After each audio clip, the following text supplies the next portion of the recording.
21-22 যে আমাদের যে মানে শিক্ষাবর্ষ, সেই শিক্ষাবর্ষের অ্যাডভান্স যেহেতু 3 মাস চলে গেছে, আগাম জানিয়ে দিয়েছে যে আগামী শিক্ষাবর্ষেরও আমরা 30% সিলেবাস রিডিউস করে দিলাম।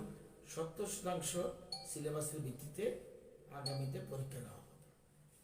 এবারও আমরা 70% ভিত্তিতেই চলছে, কিন্তু আগের বছর অ্যাডভান্স জানিয়ে দিয়েছে যাতে, এবং সেম যা যা ছিল এবছর সেম সিলেবাস আর চেঞ্জ করবে না, এই সিলেবাসের ভিত্তিতেই পরীক্ষা আগামীতে নেওয়া হবে। আরেকটা বিষয় জানা ছিল যে গত 2 বছর ধরে আমরা দেখছি কোভিডের যে প্রভাবটা রয়েছে, আগামীতে থার্ড ওয়েভ আসবে কিনা সেটা আমরা জানি না এখন, বাট ইনকেস যদি আসে সেটাকে মাথায় রেখে এবার যারা বোর্ড দিতে যাচ্ছে তারা যদি ইনকেস না দিতে পারে, কোন প্রিপারেশন হবে কিনা এই বছর? কোনটা? গত 2 বছর ধরে তো আমরা দেখছি কোভিডের প্রভাব রয়েছে, গতবার পরীক্ষা নিতে একটু প্রবলেম হয়েছিল, এবার পরীক্ষাটা এখনো হয়নি। সামনের বছর যারা 2022-এ বোর্ড দিতে চায়, সেই সময় যদি কোভিডের প্রভাবটা আসে সেটাকে মাথায় রেখে এখন থেকে কোনো দেখুন, সারা ভারতবর্ষে ব্যাপারটা জটিল, এবং আজকে মিটিংয়ে যারা উপস্থিত ছিলেন সারা ভারতবর্ষের খবর ওনারা রেখেছেন, এবং সবাই পুঙ্খানুপুঙ্খভাবে, এবং যারাই মিটিংয়ে এসেছেন সবাই তৈরি হয়ে এসেছেন, সারা ভারতবর্ষের চিত্র প্লেস করেছেন, বিভিন্ন আলোচনা হয়েছে, পজিটিভ নেগেটিভ, কোনটা বলে ভালো, সব কিছু জানার পরেও পরিস্থিতির দিকে বিবেচনা করে দেশের যা পরিস্থিতি হবে, ত্রিপুরা রাজ্যের দেশের বাইরে নয়, সুতরাং সেটা মাথায় রেখে, এবং যেহেতু আগাম এই ব্যবস্থা, এই জন্যই মধ্যশিক্ষা পর্ষদ এবার আগের থেকেই 30% রিডিউস করে দিল, সুতরাং আগামী বছর কি হবে সেটা মাথায় রেখেই সমস্ত রকম প্রিপারেশন তৈরি হচ্ছে। এবং এই আপনারা থাকতে থাকতে দেখবেন অনেকগুলি ফোন আসছে, স্যার পরীক্ষা কি নেওয়া হবে? আমি বলছি 21 তারিখ ফাইনাল হবে।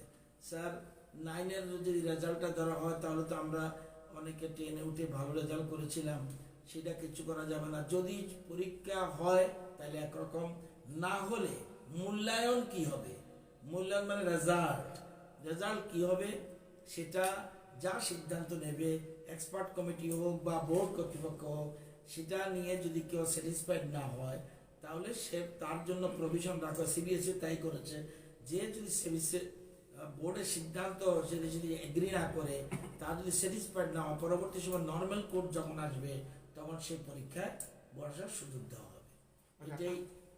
এটাই ব্যবস্থা। একটা কনফিউশন দেখা দিচ্ছে, এটা হলো প্রমোটেড তো হইতেছে ক্লাস 5 থেকে 6, 7 থেকে 8 থেকে প্রমোশন হয়ে গেছে। 5, 8 যারা উঠবো তাদের তো মূল্যায়ন পরীক্ষায় বসতে হবে। কোন ক্লাসের তারা মূল্যায়ন দেবো? 5-এরটা তারা কোন ক্লাসেরটা দিব? 5-এরটা থেকে আমার সিলেবাস ক্লাসের ব্যাপারে 5, 8 5-এরটা আমরা মূল্যায়নের জন্য রেখেছি শুধু, আমরা প্রফেশনালি প্রমোটেড করে দিয়েছি। কোন ক্লাসে হবে? যেটা যে ক্লাসে ছিল এটার মূল্যায়ন হবে। আচ্ছা, মূল্যায়ন হবে, এটা দিয়ে রেজাল্ট হবে না, মূল্যায়ন হবে। এটা দিয়ে তাদের আমাদের অ্যাসেসমেন্ট দেখা যাবে, তা সে যে পরীক্ষা দেওয়ার কথা ছিল তার পরীক্ষা কি রেজাল্ট হবে, ওইটা শুধু হবে।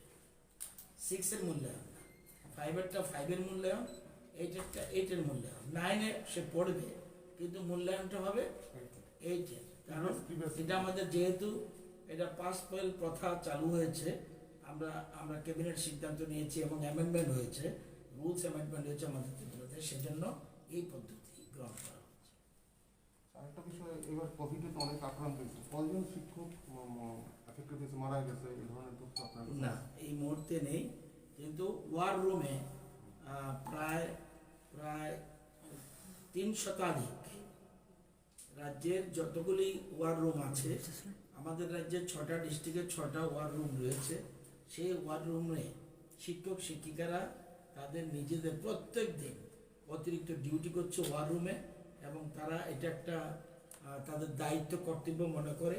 এটা একটা ভূয়সী প্রশংসা হয়েছে সর্বস্তরে, এবং প্রত্যেক জেলায় শিক্ষা দপ্তর নিজেরা ওয়ার রুমে কাজ করছে, বিশেষ করে শিক্ষক শিক্ষিকারা সেখানে কাজ করে যারা ইনফেক্টেড হচ্ছে তাদের বাড়িতে যোগাযোগ করছে, আবার টেলিফোন টাইম টু টাইম তাদের খবর নিচ্ছে, তাদের কোথাও অ্যাম্বুলেন্স প্রয়োজন কিনা, বা তাদের কোনো রকম ট্রিটমেন্টের প্রয়োজন কিনা, বা তাদের হসপিটালাইজ করতে হবে কিনা, টাইম টু টাইম যোগাযোগ করছে, এটা আমি বলতে পারবো। কিন্তু